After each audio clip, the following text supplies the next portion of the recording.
Whatever mistakes he has made in the war, Vladimir Putin has retained the Escalation Initiative, always proving he can push the war to a new level of brutality, with the Western allies always playing catch up, and in some ways placing restrictions and delays on Ukraine in terms of how it can fight back. What are the implications of this dynamic for the war and a potential Ukrainian victory? Welcome to Silicon Curtain. Please like, subscribe, and as always, definitely add a comment. It's massively helpful for these videos to perform on YouTube and for people to discover the great speakers that give up their time to appear on the channel. Please do also check out the validated Ukrainian charities that appear in the description of the video. And if you're minded to, buy me a coffee or become a patron. We will be making available more exclusive materials, transcriptions of some of the best Russian language journalism, and adding it to the channel to add depth to the interviews. Today I'm talking to Stephen Moore, who is a political strategist who spent 7 years as Chief of Staff and Senior Leadership Aide in the United States Congress, developing relationships with senior policymakers across the United States and around the world. He worked on Capitol Hill in the House of Representatives, mostly as Chief of Staff for former Republican Pete Roskam, the former Chief Deputy GOP Whip. In that role, Moore was one of the most influential staff members on the Republican side of the aisle. And I should say, welcome back, Stephen, because this is the second time I'm delighted to welcome you to the channel. Well, we need to do this more often because I always enjoy talking to you. But it's always a great pleasure. But of course, the information you can give, the insight you can give is absolutely priceless, especially the conversations you have with people on both sides of the aisle in the US political system. Well, let's start with this topic about the Escalation Initiative, because, I was asked recently, how would I, summarize the whole war? And I think this encapsulates the whole thing. Putin pushes, Putin goes further than anyone would have ever thought. He does this all the time. It seems the Western allies, no matter how far we've come, we're always playing catch up. Yeah, and here's the way I look at it is that the Russians invaded. Everybody thought the Russians would roll through Ukraine in 3 weeks, including me, and that didn't happen. And then the idea was that they'll never push the Russians out of Kyiv. Then it's like they'll never take their land back. And what we saw in that first year is that if you give the Ukrainians the weapons they need, they win. And in that first year, I arrived in Kyiv when it was surrounded on three sides by Russians, and now I have to drive about 10 hours to find a Russian. And so they took back a big swath of their country, Kharkiv, and everything around Kharkiv, and they took back Kherson, and so that was in that first year. And then I think Jake Sullivan got nervous. I think that, I don't know, he changed meds. I don't know what's going on. The guy is a lawyer. We have a lawyer running our national security apparatus. No combat experience. He's never been in the military. He's never been a diplomat. And so we've got a lawyer. Lawyers mitigate risk, and they don't win wars. They mitigate risk. And what Sullivan has done is he is scared to death that Putin will use nuclear weapons, and so he is, that keeps him up at night, and so he's doing everything he can to make sure that that Putin will not use nuclear weapons. And listen, nobody wants Putin to use nuclear weapons, but the way I see it is that Xi Jinping has been very clear several times: don't use nuclear weapons, Vlad. And without, and you can make an argument that Putin can do without the West. I mean, because if he uses nuclear weapons, he will be a pariah.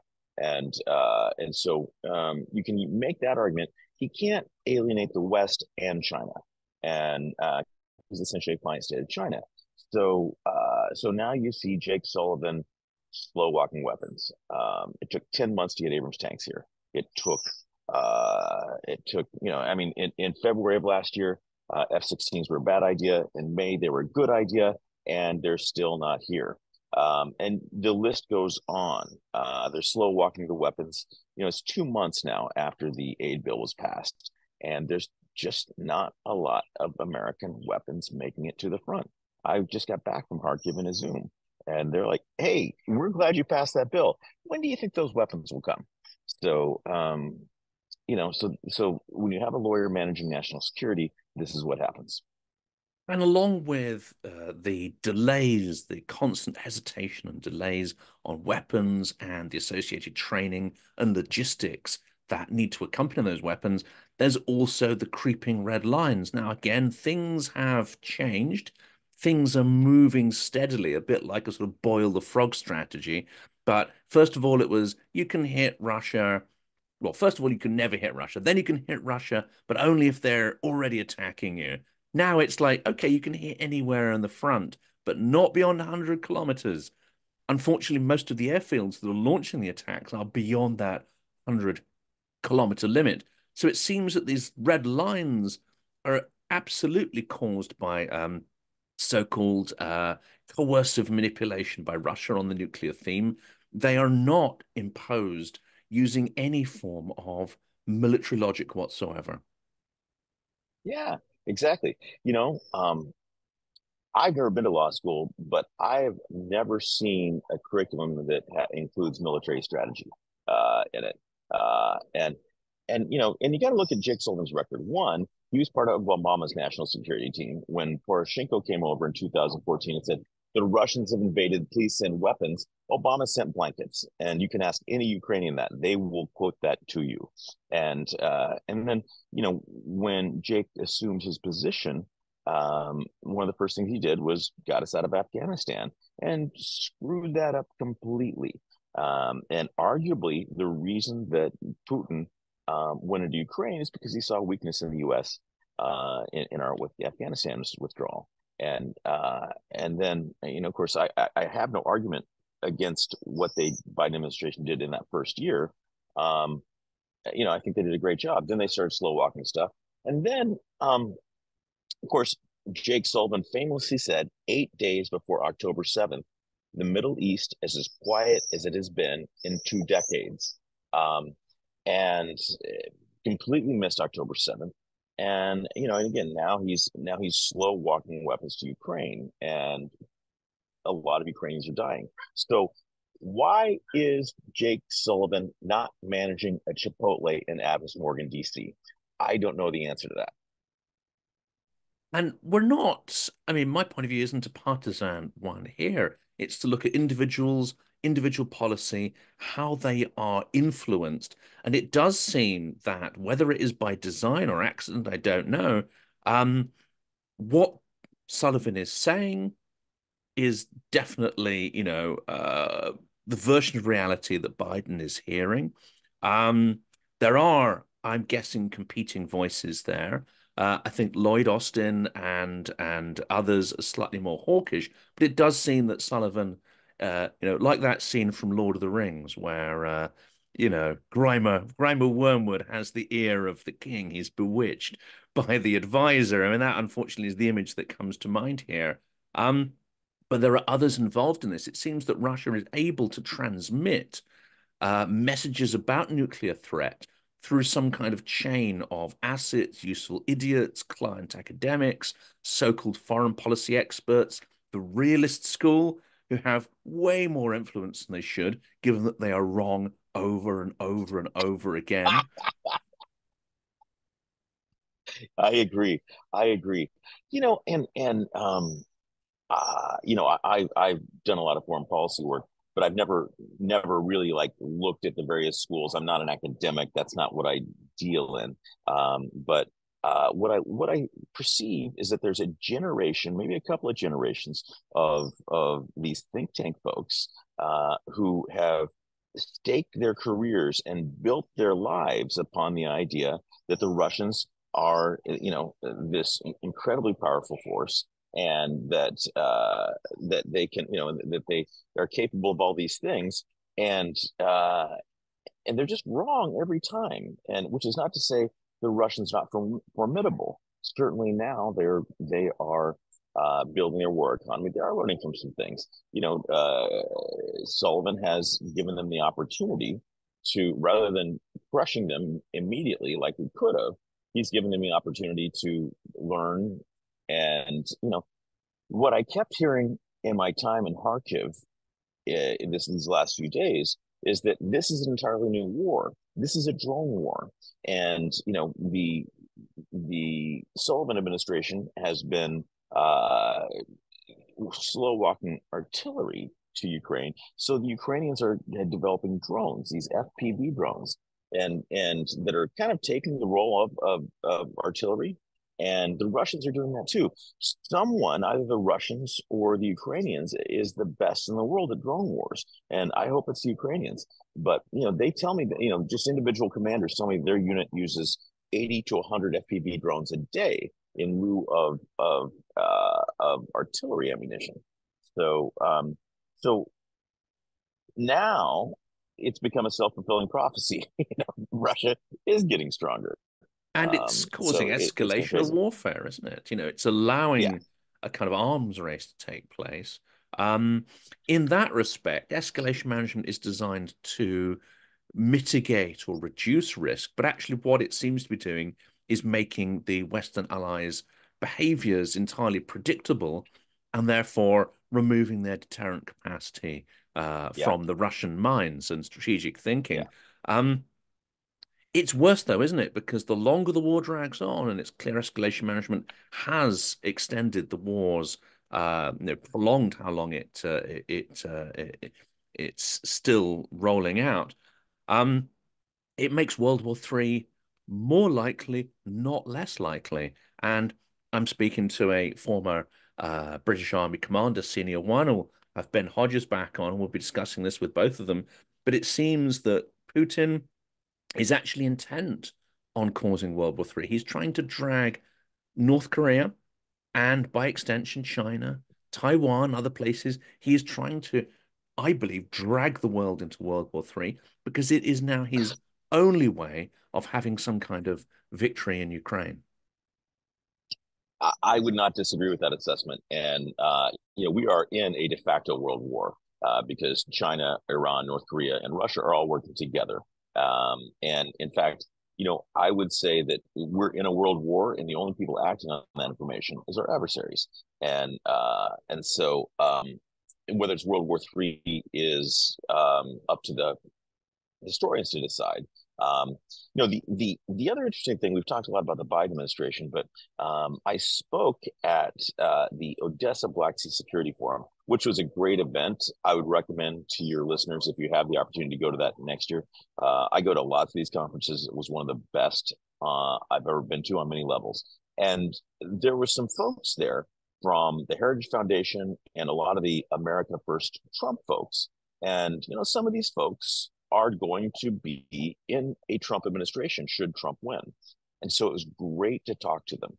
And,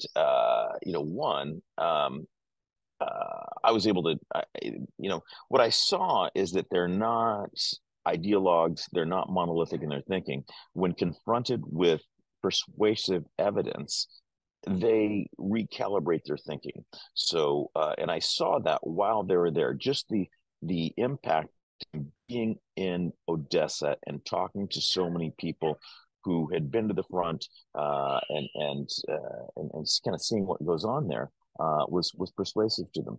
And then one of them, there was the organizers had a series of things on Sunday. You can go to the port, you can go, to make a lie of other things. And he was going to go to the port and tour the port, but his clearance didn't come through for some reason. They didn't submit his passport in time, something like that. So I said, "Hey, man, how about we go to Kherson?" So we hopped in the car, went to Kherson. I've got a lot of friends there. I got a VSU escort, and we drove around Kherson. And this is someone who will likely be a senior staffer in a Trump National Security Council. And so, and it blew his mind. Um, and there's a few things that one, he had no idea the level of destruction and decimation, and it was just breathtaking to him in Kherson. Two, um, the America First people have a Afghanistan and Iraq hangover, and I was in Iraq at the beginning of that war, and we gave Glocks to the military. The military then sold them to anyone that would take them. I had one, and Afghanistan, again, we were there for 20 years. What happened? Nothing, right? We achieved nothing. And when they saw the courage and determination, fortitude and ingenuity of the Ukrainians, they're like, wow, these guys are good partners. So this is not Afghanistan. This is not Iraq. So we have a choice now between President Biden, who, we know what he's going to do, and we're discussing the problems with it. You don't know what Trump's going to do. Maybe Trump doesn't even know what he's going to do. And but I think there's a reason not to give up hope if Trump is elected. I'm certainly not going to give up hope. You read my mind there because, of course, that was going to be my exact next question. Those who are opposed to Trump coming in, and there is plenty of evidence from things he said and some people who surround him that does give cause for alarm. But there is a tendency to think the worst is inevitable if he comes in. In fact, is it not true that he is quite susceptible to those who surround him at a particular moment? He's not necessarily a long-term strategic thinker. Let's be honest about that. Um, And I love the very British way you said that. I was being diplomatic, yes. Well done, sir. Well done. Yeah. But it depends Mm. on who has access to him and what their point of view is. If it's someone like Elon Musk, Joe Rogan, Nigel Farage, then the worst is going to happen. If it's Boris Johnson or some of these advisors you're talking about who have direct experience, then it could be something very, very different.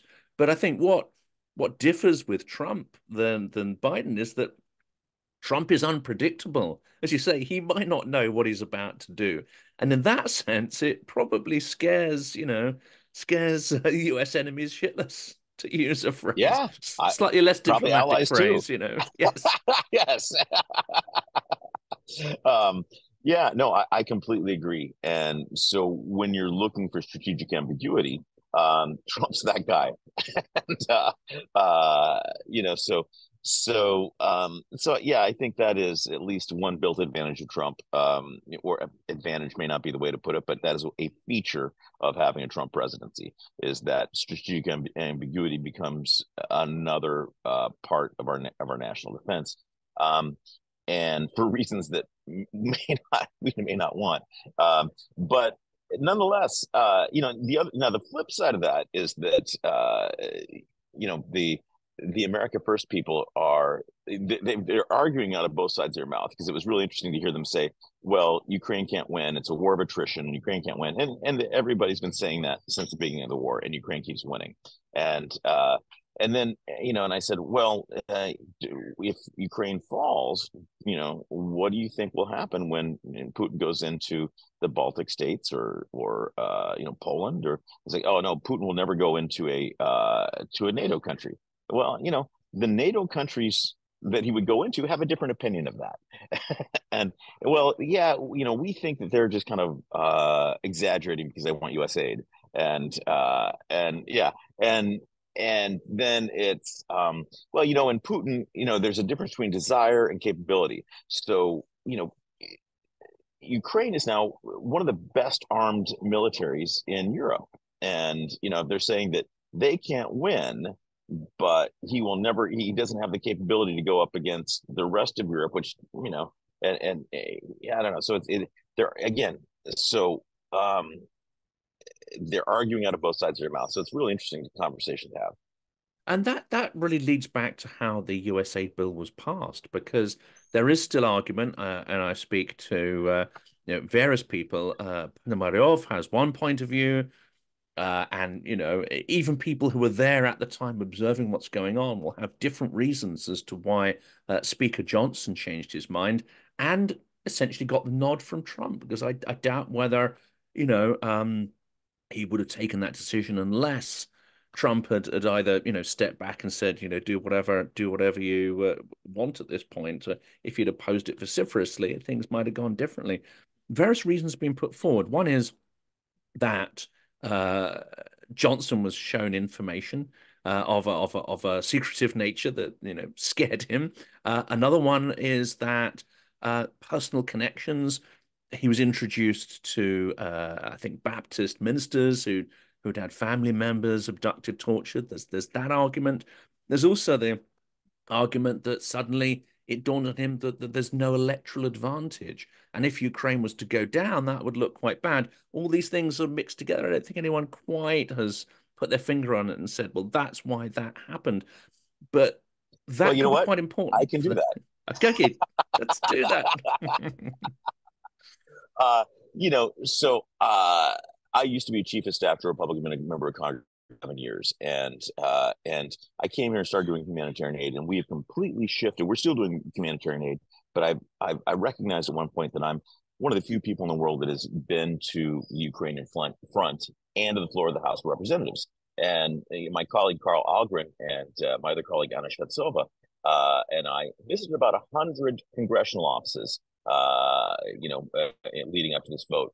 And we talked to people in Congress a lot, and I spoke last year in front of the Republican Chiefs of Staff annual conference. And so we have been really working very hard on this pretty much from like September of last year to April. We worked all day, every day, 14 hours trying to get Republican support for Ukraine. And and and let me and since we're a long form interview here, I will give you the long form answer. But my friends in Kherson and my friends in Kharkiv are in a shooting war. The rest of us are in information war. You and I, Jonathan, we're freedom fighters in the information war right now. And the Russians had a great victory last fall. In October 3rd, the Moscow caucus of the Republican Party was empowered by every Democrat to vote out Kevin McCarthy, who was the pro-Ukraine Speaker of the House. And just to give you a sense of how powerful the Russian propaganda is and how powerful the Russian campaign was, is that this has never happened in the history of America, and it happened in large part because of a bill for aid to Ukraine. So and so you get Mike Johnson. Mike Johnson voted nine. There was 9 opportunities to vote against Ukraine aid. Mike Johnson voted against it every time, and it took him, and so the House of Representatives is completely destroyed. It is chaotic because the leadership has been voted out. So it takes Mike Johnson 2 months to figure out where the bathroom is, because he's he's only been a rank and file member of Congress. He's never been in leadership. So it takes him 2 months to just figure out what's going on. 2 months to figure out how to pass any legislation, and finally it takes 2 months to figure out how to pass something hot like Ukraine aid. Now, why did he do that? Because what he did, and because this aid bill, April 20th of this year, was a great victory for pro-Ukraine forces, because one, Speaker Johnson said, I have a job right now as the 3rd most powerful person in America. I will risk it all to pass this aid bill. And then Hakeem Jeffries, who's the Democrat leader, much to his credit, decided, you know what? Last time I voted with Marjorie Taylor Greene, maybe I won't do that this time. And so, listen, I understand why Hakeem Jeffries did it last fall. We all thought we were playing donkeys and elephants and that sort of thing. We're not. We're playing with Russians. Everyone has now figured that out. And so that is a great victory for the information war. So I think that Mike Johnson is historically courageous, and I think that Hakeem Jeffries is historically wise. And so I think that's kind of the way that went. And I'll tell you the triggers. One, you're right. What we've seen now is that people who are opposed to Ukraine, if you give them good information, they reach an intellectual conclusion that's different than the one they went in with. So that's the intellectual knowledge that we got. But what we did, the Ukraine Freedom Project, we put up a website, RussiaTorturesChristians.org, and we put up 6-figure digital campaigns in Speaker Johnson's district and other key districts, where we informed their voters, the Christians in the Republican Party, of which 60% of Republican voters identify as evangelical Christians. We told them that the Russians are torturing and murdering people like them, people who worship God the way they do, in this very personal decision. And so it gave Speaker Johnson and many of the members of Congress an emotional and spiritual connection with Ukraine they didn't have before. So we got about 70 or 80 pieces of we. So last year when we started this, nobody wanted to talk about Russia torturing Christians. By the time that we got done, the week before the aid bill passed, I was in Time magazine. We were in Newsweek twice, USA Today, Fox Radio. I mean, it was the flavor of the month, and so that played a big role.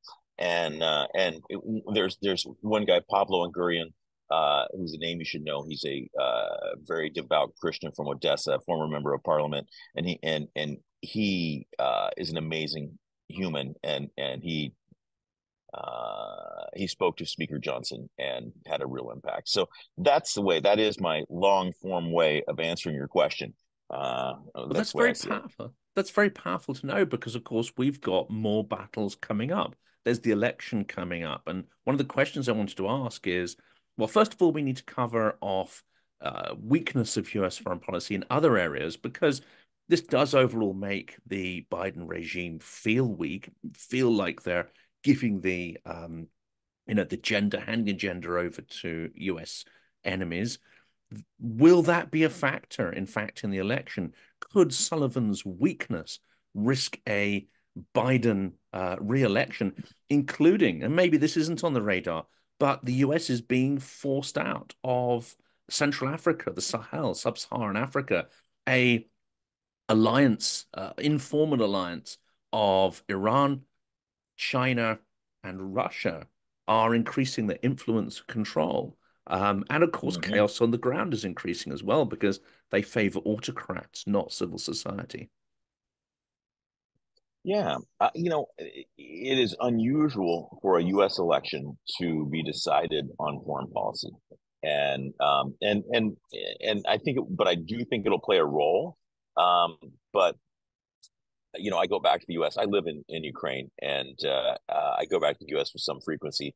And here's the perception that people are operating under is that inflation is very bad. I go back there, man, and I was in San Diego. I got two tacos and two margaritas. It cost me $70. I'm just like, what's in these tacos, and inflation is real. The southern border is a mess. Even it is no longer a partisan issue. Even Democrats think that our southern border is out of control, and so that's something that when you have the argument that many American First Republicans make is that there's more people coming across our border illegally than coming across Ukraine's border illegally. Why are we funding their defense?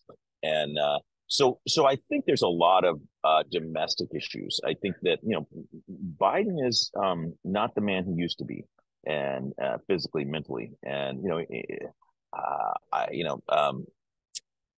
I would not hire an 81-year-old in his position, right? Um, and I don't know if the American people want to hire one either. And in fact, both Biden and Trump are statistically likely to die in office, and which leaves us with President Harris on the Biden side, and I can't find Democrats to say nice things about her. She has, got a 34% approval rating, and then we don't know who Trump's going to pick. If it's someone like Tim Scott, I know Tim pretty well. He's a great guy. He's in it for all the right reasons. If it's someone like JD Vance, then why? Well, that would be a disaster. That'd be a nightmare. So yeah. So there's foreign policy. I think is important. I don't know if it's going to be the deciding factor of this election. Similarly, in the UK, I'm moderating an election debate on Friday, but between the main UK parties, the main ones, Farage is not attending, nor any of his representatives, because in my mind they are Russian assets. There's literally no question about it, and we don't want that in any kind of debate. But foreign policy isn't really what's going to decide the UK election either. It's all 100% internal issues, economic ones, competency, corruption, these kind of things. Um, Given the fragile and febrile situation, there's been a sort of a little bit of a scandal recently where we'd agreed to sort of cover off, and that is a Ukrainian journalistic outfit called Texty.org. They have in the past, they're very much a journalistic collective that is based on data. They use large data sets, and they've done some rather interesting analyses using data in the past. Excuse me. Oh, cut that out. Um, I get choked up about these things myself. that's what happens. Yes, it's very emotional, very emotional. It's my asthma, and the summer sets it off. I know. But they've recently put a foot wrong, and they've produced a piece of research which created a hit list, so called, of Republicans. It's gone down extremely badly, and and let's be honest, it's a very poorly conceived and executed piece of journalism. Oh yeah, it's terrible. It is terrible. And you know, there's a lot of people that have rallied around Texty under the banner of free speech. And yes, you know, bad journalism should be protected. It doesn't mean it should be funded. And you know, essentially what they've done is it's akin to the New York Times taking a list of their advertisers and then going through and evaluating, for the sake of argument, their diversity, equity, and inclusion practices, and then getting it wrong. Okay, so on the face of it, if you're going to evaluate your the people who are paying you to do journalism, you know, you're going to lose some advertisers, you're going to lose some funding, and if you get it wrong, you're probably going to lose a lot of funding. So you know, I did a deep dive on this. As I said, I've spent much of my life in Republican politics, a lot of time in the House of Representatives. I know a lot of those people on the list, and I spent every waking hour for months and months, more than a year, probably, you know, talking to Republicans, trying to get their support. And you know, one, it's very poorly researched. It starts out, you know, all these Republicans have voted against Ukraine. Do they have Russian ties? Do they, you know, are they repeating Russian narratives? So that's the implication. At the end, there's just what they call an entities list. It doesn't say what the list is, and then if you look at it, they put people on the list because they've researched their tweets or articles about them or whatever. And so many of them are on there because they said, I'm not voting for Ukraine aid because our southern border is a mess. We need to enforce that first. You know, that's not what I would agree with, but I've never heard Vladimir Putin say that. It's not, you know, we actually do. My organization pushes back on Russian propaganda. That's not a Russian propaganda item, you know, and there's 33 of them that they put on this list because Republicans for Ukraine have put these people on the list. That's it. There's nothing about there, and it doesn't say anything on Republican Ukraine is like, you know, repeating Russian propaganda. And so they have not made the case for almost. I looked at about 50 entries, and I could not find one of them that they made an adequate case that these people are Russian propagandists. So, if you're doing, which is for me, who is actually doing good work, our organization is doing good work to find Russian propaganda. So next time I tell a member of Congress, you know, hey, here's some Russian propaganda we uncovered. Here's some people are using it. They're going to say, oh yeah, you mean like that Ukrainian group that called half the Republicans in Congress Russian agents? I mean propaganda like that? So they really set things back. And then I'll add one more thing is that, you know, they don't understand American politics at all, and they didn't bother to reach out to any who does, because the final vote for the bill was had 93 votes more than the majority, so it passed with 71% of the vote. So on the face of it, you got this Ukrainian NGO who just got $62 billion with 71% of the vote in the House of Representatives, and they're complaining that they didn't get 100%. Okay, so that's a bad look to begin with. The second part of it is that these votes, this vote in particular, are highly orchestrated, and so you negotiation, which is, you know, it's so if you look at the polling that we did, aid to Ukraine. So the number one issue among Republican voters, border security with 58%. The second to the last most important issue among Republican voters is aid to Ukraine with 2%. So anybody who votes for aid to Ukraine is not representing the will of their voters. That's a Republican. And so um, so there's a lot of these folks who said to me, I'd love to vote for Ukraine. It's tough in my district. We have enough votes. I'm not going to vote this time around. And I'm not going to vote for Ukraine this time around.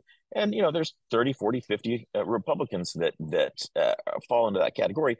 Many of them did behind the scenes work to get to get this thing passed. And those people are now smeared as Russian propagandists by Texty because they are, and not only this, they're incompetent. I don't know. Are they doing this for a reason? I've had people who know more about Ukrainian politics than me say, well, the editor is a Poroshenko guy. Do you think Poroshenko has it in for the Republicans? And I don't know the answer to that. And so, I'll end with this because this is such a bad piece of journalism. It's so damaging. There's dozens and dozens of Democrats, like for instance, Ro Khanna, who authored a bill that kept Azov from getting American weapons, which that ban was lifted just 2 weeks ago. And Ro Khanna is not on that list, nor are the 40 Democrats who signed the letter to get that bill, in support of the bill.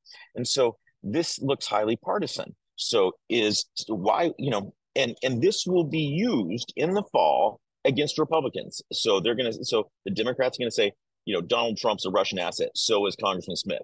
He's on the list of Russian, so this is not going away. And they've done an incredible amount of damage. And they're very, very unprofessional and frankly incompetent at this stuff.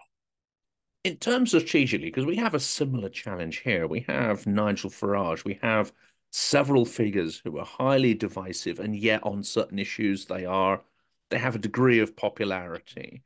And if you simply label them as a Russian asset, I mean, it's my personal belief based on analyzing years of what he's said, his numerous appearances on Russia Today.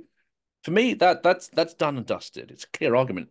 But you're not going to win the argument. You're not going to persuade anyone by labeling him an asset. How do we go about undermining people who are regurgitating Russian propaganda? Do we have to tackle it one narrative at a time and create alternative stories rather than slinging mud? What's your advice as we come into numerous Well, election cycles? sure. Yeah.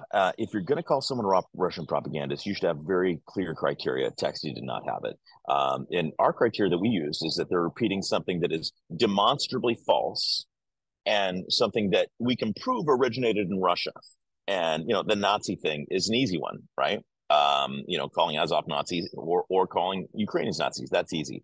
There's a lot of corruption pieces of information that are untrue. Like 15% of Republican we pulled a lot of this stuff. 15% of Republican voters believe that Mrs. Zelensky bought $1.5 million of jewelry and from Cartier in New York.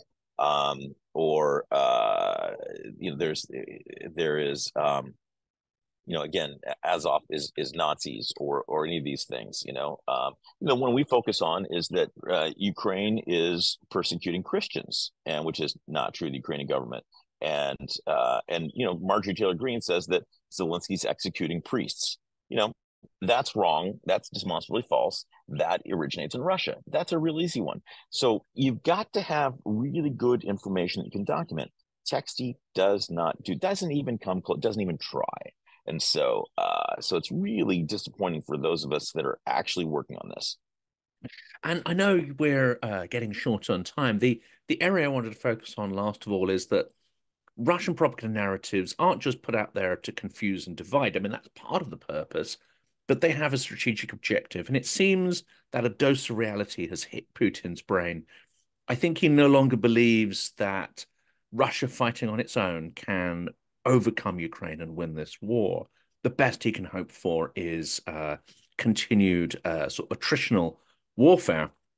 and then potentially freezing the lines of contact. Is it possible that this strategic objective is what he is now pushing for, and what he is hoping will be the outcome if, for instance, Donald Trump comes in? There's a fairly imaginative piece by Mikhail Zygar, the founder or co-founder of Dozh, the Russian oppositional channel, where he imagines a kind of anti-Yalta with Xi Jinping, Putin, and another, tyrant. I can't remember the third tyrant, King Jong-un or whoever, and Trump and Putin all There's enough of sitting them. around. That's enough of them, Yeah. but No, there's basically enough. Yeah, for sure. forcing a peace on Ukraine, a period where Russia can rearm, which may last the full length of potential Trump um, administration. It would give him huge political clout, saying, "Look, I stopped the war," even if no one is particularly satisfied with that. Is this a sort of risky potential scenario? Well, as you point out, this is just an opportunity for Putin to rearm, and he is something like 20% of his economy is now going towards building weapons of war, and that's just something I heard out there. It may be more, and he is so he is on a complete war footing, and so I don't. So some America First people I talk to are like, well, they're living under the illusion that Trump or that Putin will somehow be satisfied with these slivers of of Ukraine that he's gotten. And I just don't see it, because what's he going to do with all these tanks? He's building all these tanks, building all these drones. So to what end, right? And so right now we've got him on his heels. He's been at this since 2014, and he's achieved control of about 17% of Ukraine. And so, he has not done a good job. Meanwhile, the Ukrainians have pushed back and taken, all kinds of territory back that he initially took. And this is the other thing I can't figure out, is that Putin is currently in violation of numerous ceasefires, treaties with half a dozen different countries, including yours and mine. And so what makes the America First people think that Putin will honor this peace agreement if he makes it? And they say it's because it's in his interest, which, yeah, because his interest is to rearm and take the rest of Europe. And I think that if this happens, then you have to. Ukraine needs to continue to build its army, and Europe needs to continue to build its defense industrial capacity.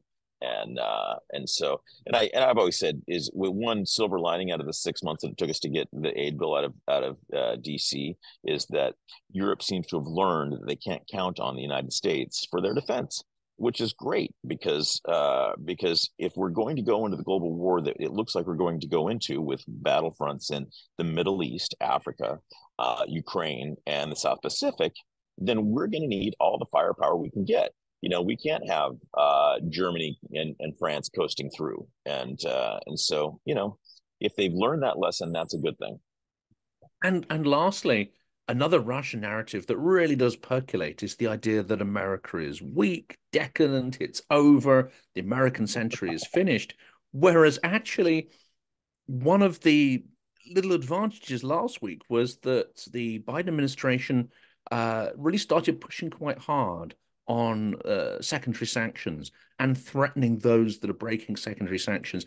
That almost crashed the Russian economy instantly. So it's not that Yeah, US is weak; it is definitely pulling its punches. This could be over weak if it was decided in Washington. weak-willed is what it is. Is that yeah, and gosh, there's a lot of things I find frustrating about the United States right now. Is that they're uh, America is living under the illusion that they have the choice as to whether or not to participate in wars in Europe and the Middle East, and the choice is not yes or no. The choice is now or later. and both parties now have spent enough money, and this is a bipartisan. The national debt is a bipartisan issue. We are now putting $1 trillion every 100 days onto the national debt, which is big money, and you don't have to be good at math to understand that compound interest, is a hockey stick, keeps going up. And Americans have come to see peace and prosperity as their birthright, and there's no will to fight for it. And so and 9/11, the Pearl Harbor does not look like it did before. It looks like infrastructure attacks. It looks like or frankly, like it looks like now, which is slow cuts, a bunch of cuts that no one really notices, and there's no galvanizing force to push back.